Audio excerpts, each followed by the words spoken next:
If I wanted to go a very long distance, the first thing I'd do is grow the ruler to shrink the distance, then go the distance under that ruler, and then I'd shrink the ruler back.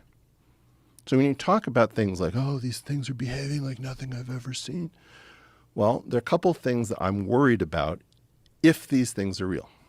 One is, does somebody else know how to grow rulers and shrink rulers and grow watches and shrink watches, speed them up, slow them down, in order to get in control of the thing that we thought was space-time?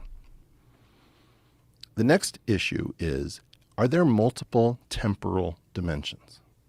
So Eric, your friend who's had too much coffee, believes that there are either 6 or 4 extra temporal dimensions, and whatever isn't temporal is spatial. So it's either 4 plus 6 or 6 plus 4 extra dimensions split between time and space. If that's true, try to imagine extra dimensional engineers who have full access to something where there's no arrow of time. The only time there's an arrow of time is if time is one-dimensional. If time is two-dimensional, you have a whirlpool of time, which is either clockwise or counterclockwise. If it's three-dimensional, you have a right-hand rule of time, and there's a left-hand rule of time. These are called orientations.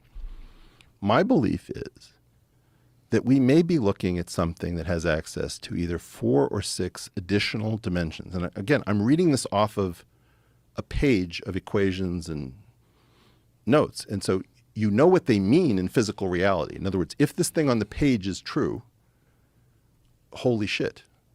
On the other hand, if it's just some geometry, then you don't worry about it. You say, okay, well, extra dimensions, I can think in 17 or 3 or what, it doesn't matter.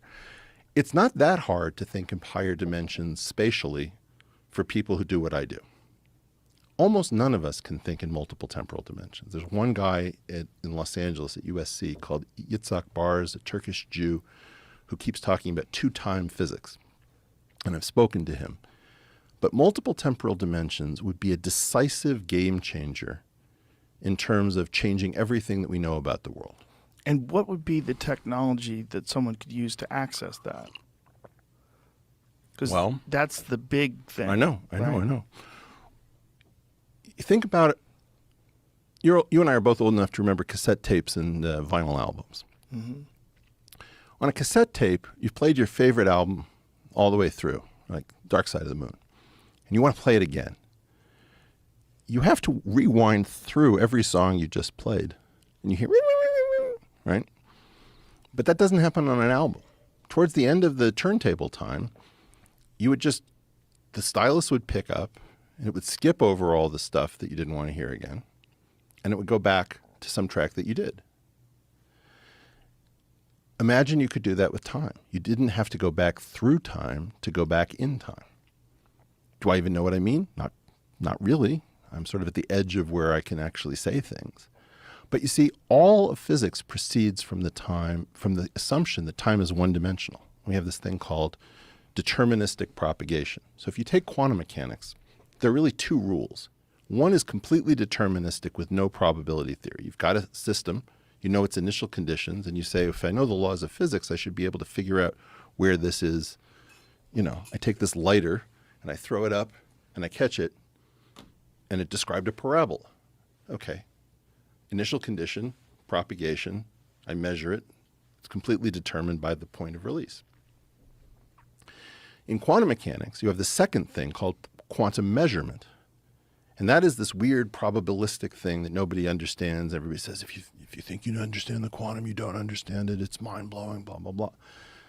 But the first part of it is where we're trying to fit gravity and when we quantize it. I don't think gravity goes in that slot. I think that what you do is you don't quantize gravity, you harmonize gravity.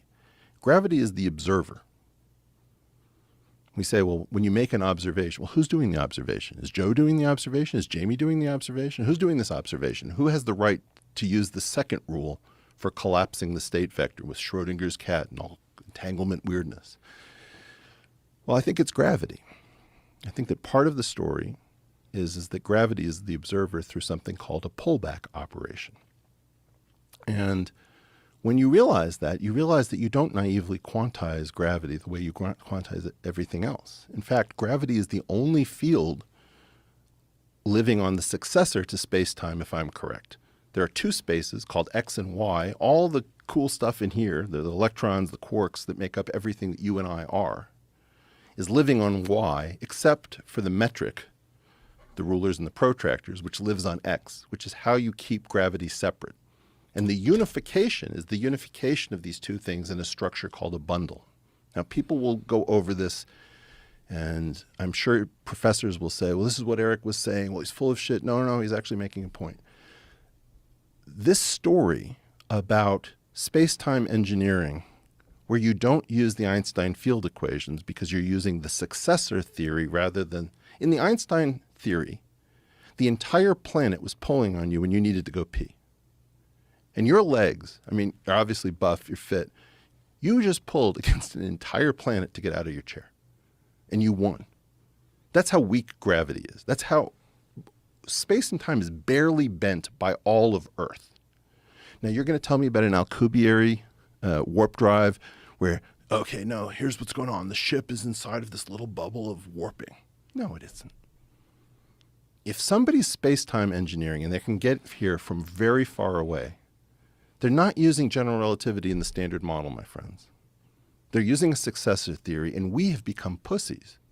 We are not going to look at successor theories because we've all learned the lesson that everybody who tries to bet against the standard model loses. Everybody who bets against general relativity loses.